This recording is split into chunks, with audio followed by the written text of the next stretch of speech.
And another one is understanding also how much the processes should change and how much adoption we should have in order to have the data in place. So there is also a good balance in trying to understand, of course it's important, how do we get there, right? So meaning that getting data does not really work by magic, but someone has to invest in time. Someone needs to put time, someone needs perhaps to change their habits. In this episode of Oplev Salg, we explore sales from a different angle. Not just from the front line, but from the systems and structures that help sales performance scale. Together with Gaia Giovanelli, a CBS alumni and Demant graduate, we dive into commercial excellence, global sales organization, and what it takes to connect strategy with real market execution. But when it comes to how an actual visit to the customer is structured, the relationship varies. The effort, the talks, and I remember in Japan sometimes they were pointing out that sometimes we visit the customer for so short just to show them that we are here. With experience across medtech and a local sales rotation in Japan, Gaia brings a unique perspective on how organizations can stay closer to markets, customers, and sales reps. Let's explore what commercial excellence looks inside a complex global medtech organization. Welcome, Gaia. Welcome, Gaia, and thank you for joining me. Thank you for inviting.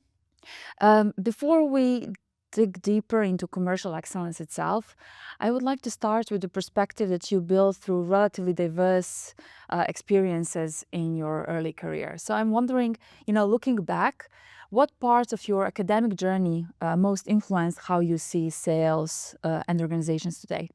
When we are at university, and I did a sales management master program and an international management one, we learn how things should be in an organization and in an international organization. So it's very interesting to see how you learn course by course all the different aspects when it comes to sales, when it comes to data management, performance management, and so on. And then I think there is an aha moment on when we get to work in an actual company and you understand that things maybe are not exactly as the textbook. But I would say that learning exactly how international companies should work, it kind of gives you this perspective when you join an international company on how would you like the things to be. And I think like working in an international team is also quite exciting because you can share this perspective and it can give an excitement and enthusiasm to bring forward ideas and projects. Interesting. But I would also assume that having in mind that you've been working in different divisions within med tech industry, I would also assume that in these different divisions, there are some similarities that you can connect maybe with your academic life. That's for sure, and I think it was great being also student assistant while studying here in Denmark, because I could exactly right away try to apply what I was learning to what I was experiencing in the workplace, and there were some examples, for instance, when we're thinking about theories, like I'm thinking about a course that I had on professional selling, where we talked about sales approaches. And we talked about consultative selling. Mm-hmm. And then when you're in an organization and you're talking about sales and you're talking with colleagues that have years of experience, maybe they're referring to the same theories that you've studied in a specific labeling sometimes, but they're talking in a different way, calling it maybe Socratic selling or let's ask many questions while talking with the customers. So I think in that sense it was interesting to see how the book translates into daily activities. But then it's also kind of important that you are very much aware of those principles from the textbooks, and then when you realize that different terms are being used in different companies, you are still able to connect it with the baseline of consultative selling. So I really like that. Now let's move a little bit more towards commercial excellence, and I believe that the concept of commercial excellence is really interesting one, because many people heard about that, many people are talking about that, but then sometimes we realize that not everyone really understands what commercial excellence is about, and there are still some misconceptions and misunderstandings there. Having in mind that you spend some time in commercial excellence as such, I'm wondering what are common misunderstandings that people have around commercial excellence. So when you are talking to colleagues, beyond the company that you are working for, and then you say, you are part of you were part of commercial excellence team, what are their misunderstandings?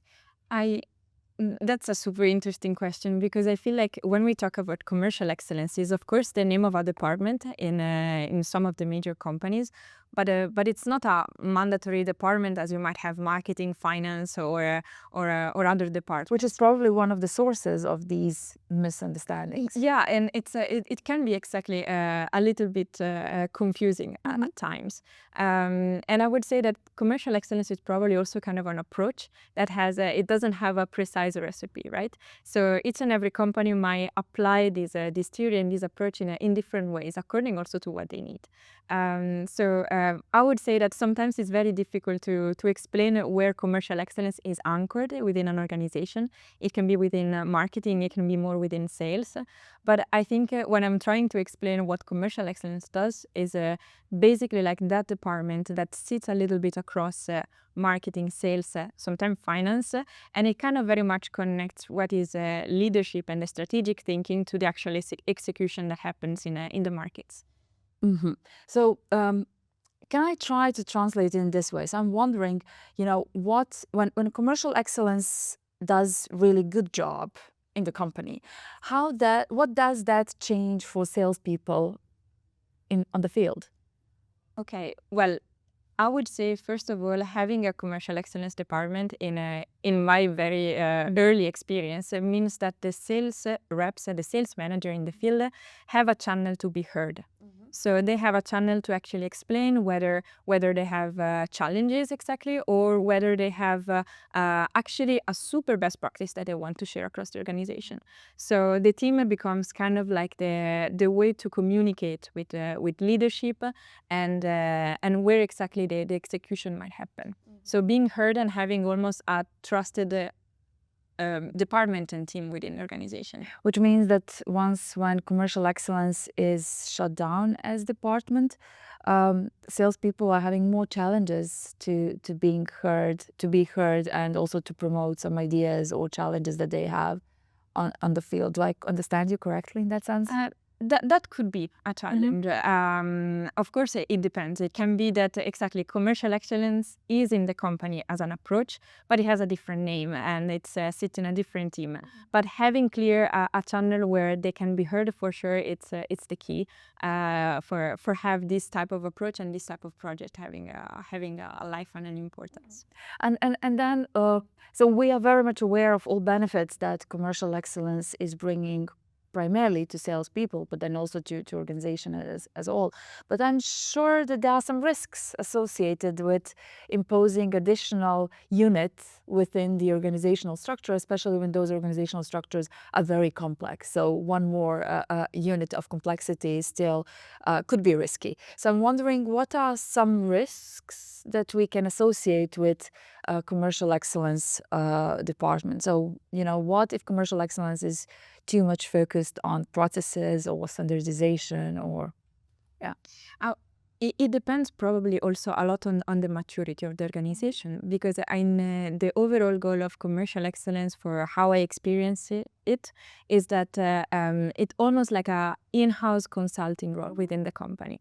So it comes to assess what is the current processes, the current status of a sales company, and it brings like a toolbox that will kind of help you and help the organization in itself to figure it out where we can get closer to this excellence that we are talking about. So and that's the tricky part to understand, because when a sales organization, which sometimes perceive itself very far away from the HQ and the global organization, has somebody knocking at their door, coming, hey, I'm coming here with my tool to actually trying to assess what you're doing, it can be a bit intimidating.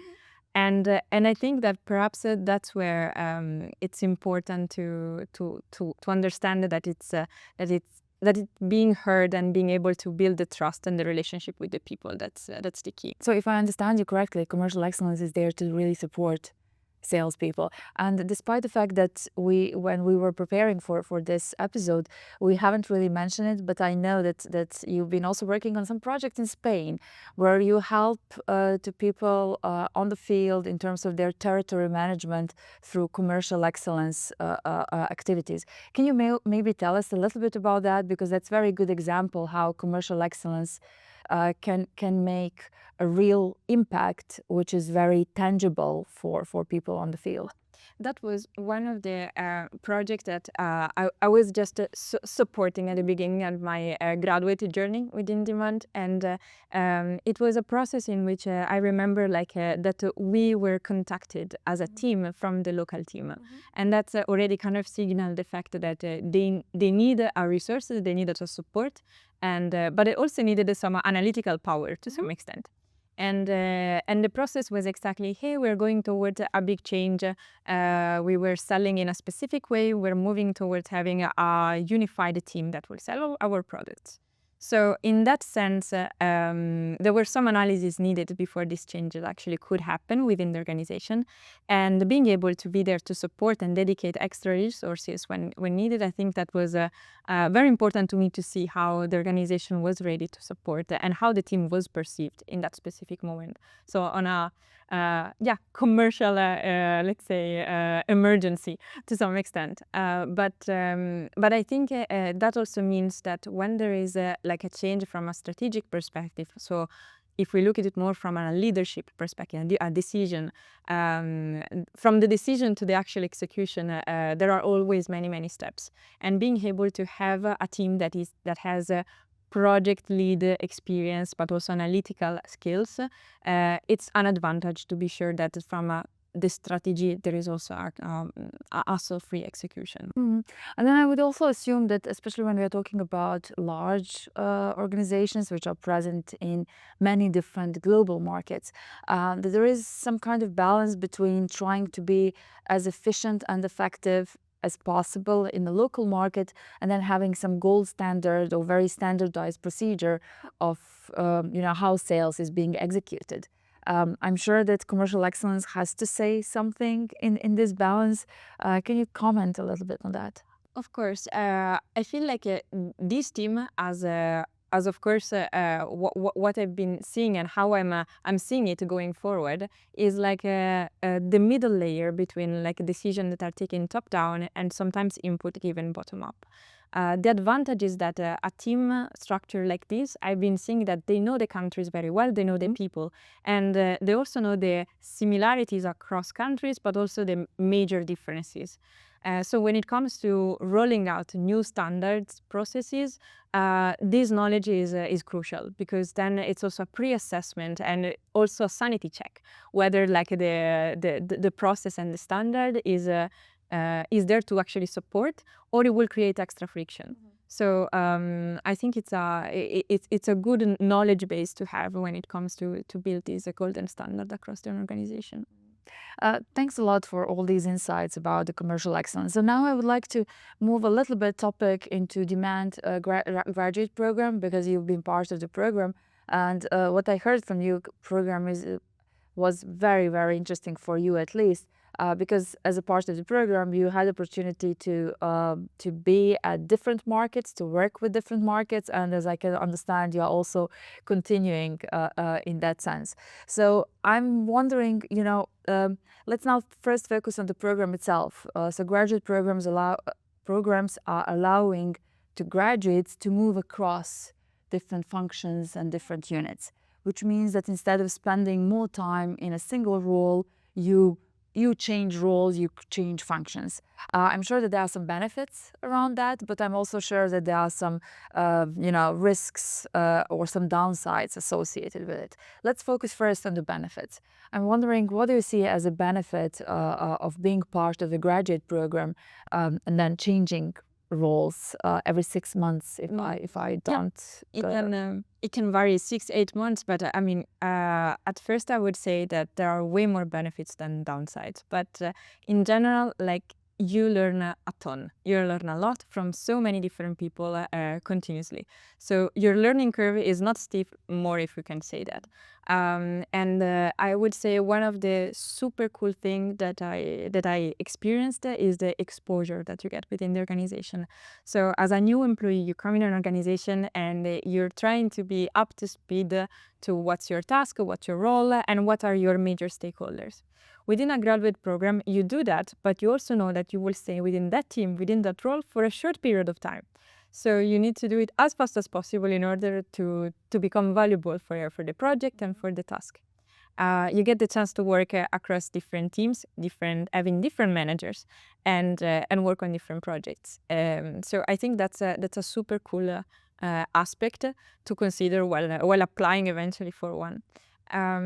And plus, you get a network of colleagues like you that are doing the same in other area of the organization. So not only you get the network within your area, but you get an extra network of people that work in completely different things. I started within commercial excellence, and I had colleagues working in IT, working in operations, or working in tax, for instance, which are area of the business that otherwise I would have never even touched, perhaps. And then I'm sure that tomorrow, when you have some challenges, with one of those areas, you will have very easily someone to reach out and to connect and to have conversation to help you solve those challenges. I'm wondering, before moving to risks and downsides, I'm wondering from your perspective, what are benefits for the company to introduce graduate program? Because not all companies are having graduate programs, and some of the companies are really making an assessment, should they have a program like that or not. And I'm sure that some of the people that are listening to this podcast are also maybe considering you to introduce or not to introduce graduate programs. So from your perspective, what are the benefits for the company to introduce program like this? For sure, having graduates within an organization, it's a big investment, and that requires also having people within the organization that are willing to spend time in teach and basically form the future professional. But at the same time, I think you very quickly realize that having a person that changes teams so frequently and has such a broad network so fast, it becomes also a resource for the team, because then you know that this person, even if it for very short, work with other departments and can be a good connector. And that's how I felt sometimes. I'm like, you're mentioning a new problem to me, a new challenge that I haven't heard about. So I'm not an expert on this, but I might know who to reach out to ask. So that becomes very fast a good advantage. But also when you enter within as a full-time, let's say, employee within the workforce, you don't lose this network and this experience, and you become extremely fast in connecting dots. So I think compared to other entry level roles, this gives very much of a boost to the teams that you work with. Now, listening to you, I'm thinking about the company that I'm collaborating at the moment, and they have a very young team of amazing professionals and experts in their field, and they are working across 3 countries. However, most of the employees are kind of Gen Z employees, like super young, super creative. But then I learned that their communication pattern is a bit different compared to what I would expect. So most of their communication between them is based on texting. So they do Slack, they text each other.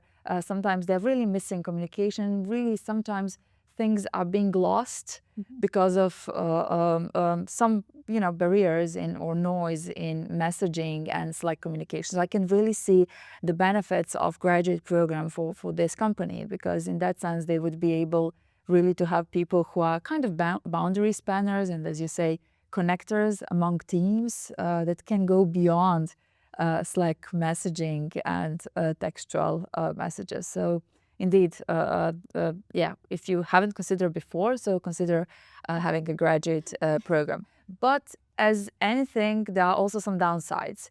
What were downsides for you in terms of changing these roles? For sure, it more than a downside. I think it's more like a frustration that might come up while being a graduate. Is that you learn so much, you put so much energy, effort, passion in maybe in a project, and then of course the rotation is limited in time, so you will hand it in 6 to 8 months, and sometimes you have the feeling that what you've done so far, then who's gonna take care of the baby that you created and you take care for these months? So you're missing a little bit the continuity in the work that you do, and sometimes the end is quite abrupt. Closure is not there. And the closure is not there. But in some cases, I think it's still positive because you can still being reached out afterwards for some follow-ups within the project that you did.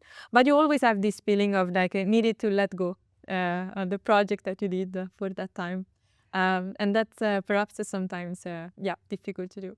So I would now go back a little bit to commercial excellence, but also your time spent in Japan working for Demant there.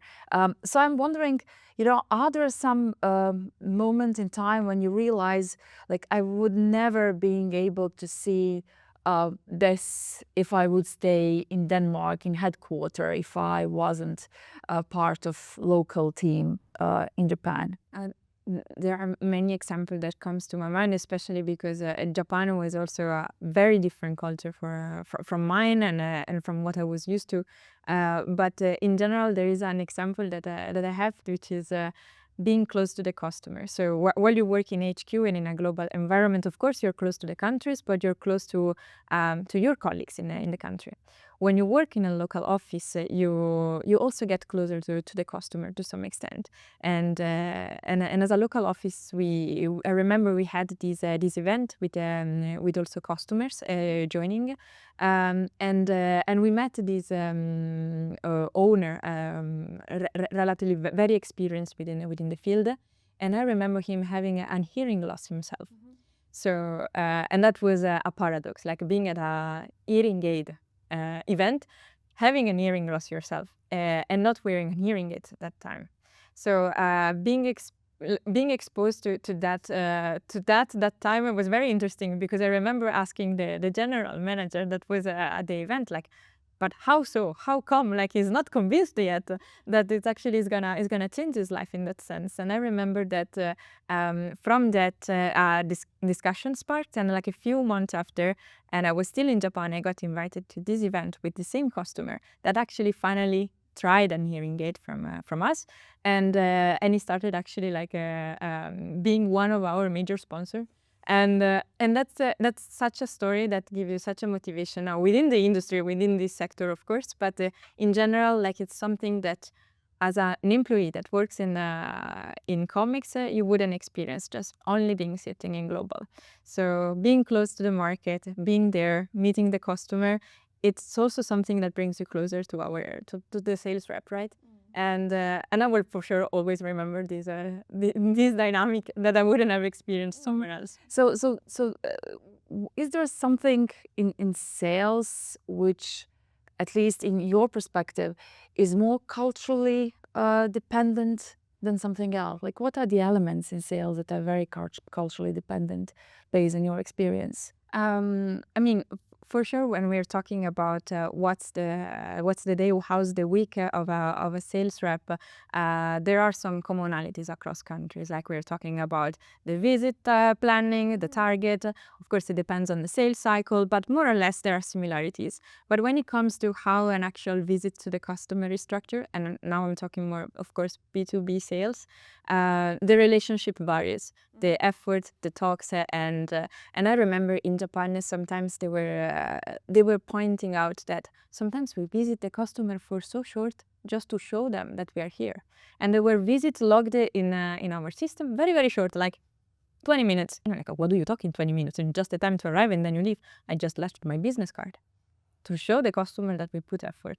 And I'm like, this is something that you will never see in the US or in Italy, Even in North Europe. So there are some elements that I think sometimes we should take into account more on how the relationship and the culture plays a role in some countries. And I would also assume that, despite the fact that probably these stories are being told, when you really experience them firsthand and when you really observe them, you kind of get understanding, which is on a higher level than just the story that is being told.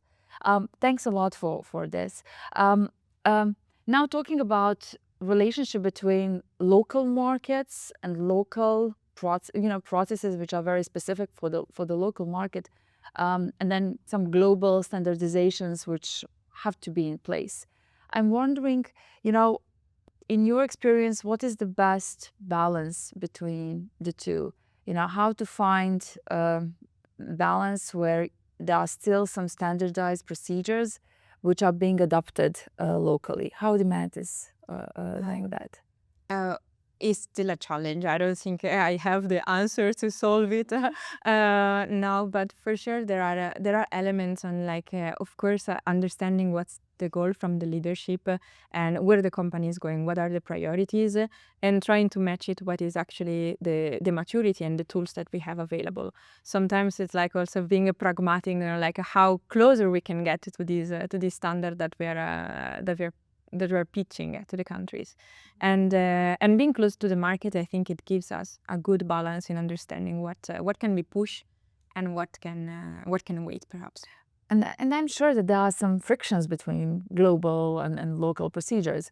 And who is winning when tensions arrive between these two? So in my experience, it depends.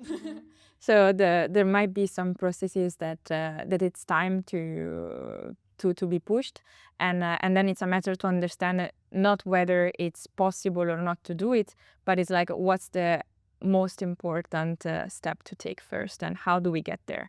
So I think in the end it all comes back to let's collaborate, and we have the same goal.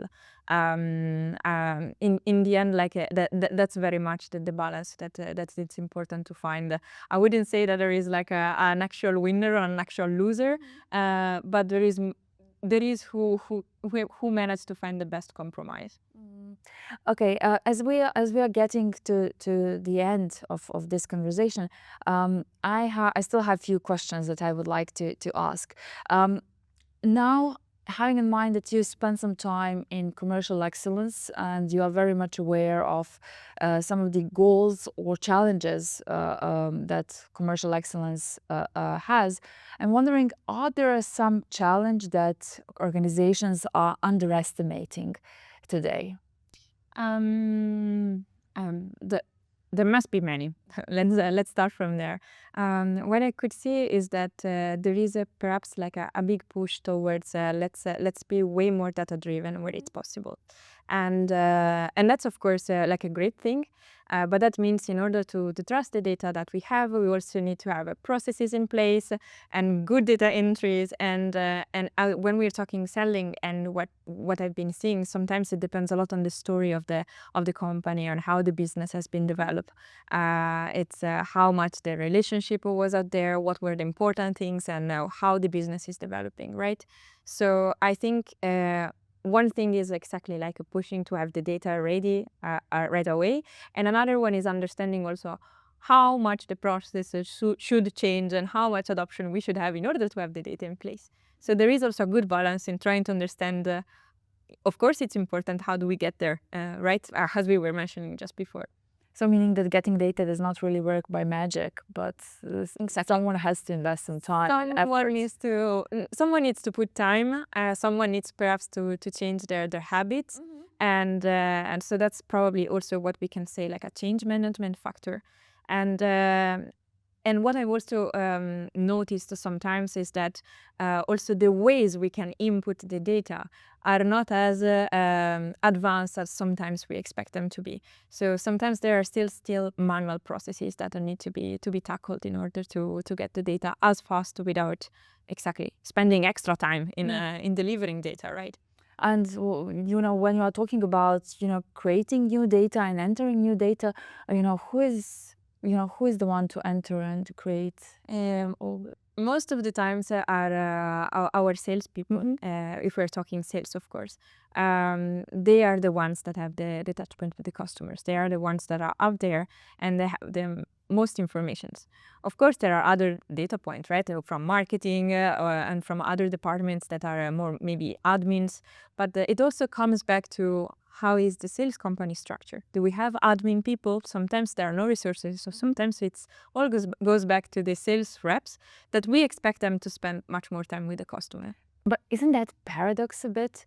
Because how we talk about data and commercial excellence is that we need data to support people on the ground, people in sales, to make better decisions and to kind of free some of their time to spend more time with the customers. But then in order to create the data, in order to enter the data, we again rely to those salespeople to enter the data, meaning adding more admin work instead of really freeing their time. So how to find the balance between all of that? And I think that's also like the challenge, right? And that's what also my team and some projects that are related to my team, I think, will focus on in the future as well, which is basically like trying to make this admin time as little as possible, still having a good data quality. And that's why we are talking about a team like commercial excellence that can, together with the local market and together with global, refining these processes. So it goes hand in hand to some extent.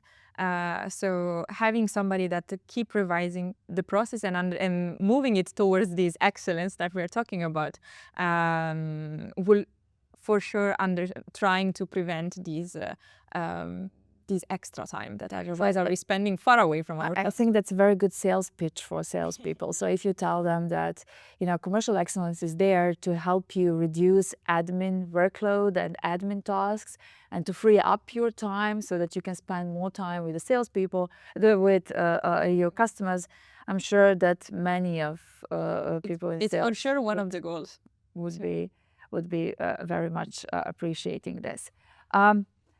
Finally, having all this said, I'm wondering, so as organizations are becoming more data-driven and technology-enabled, what leaders should be careful not to lose? So if we are talking exactly more like how can we use like the new technology to enhance like our workload and so on, it's exactly probably the element of discussion that we just had. So being able also to be sure that this technology is helping in and not creating extra work, right? But I think nowadays there are so many tools that need to be explored and need to be evaluated in order to save time and to make process smoother. It all goes back to this balance on knowing exactly what's happening in the market in order to be able to use technology at its best, and having a team that I would say knows that and can breach that. I think it's a good advantage. It's a good starting point. I would like to finish with this, and especially I really liked your sentence when you said there are many tools out there and we have to evaluate them to really understand which is most helpful and which is more supportive to our processes and to people on the field. Thanks a lot, Gaia, for being my guest, and I hope that we will be able to hear a bit more soon from you how your role is developing in Demant. Thank you so much. Thank you.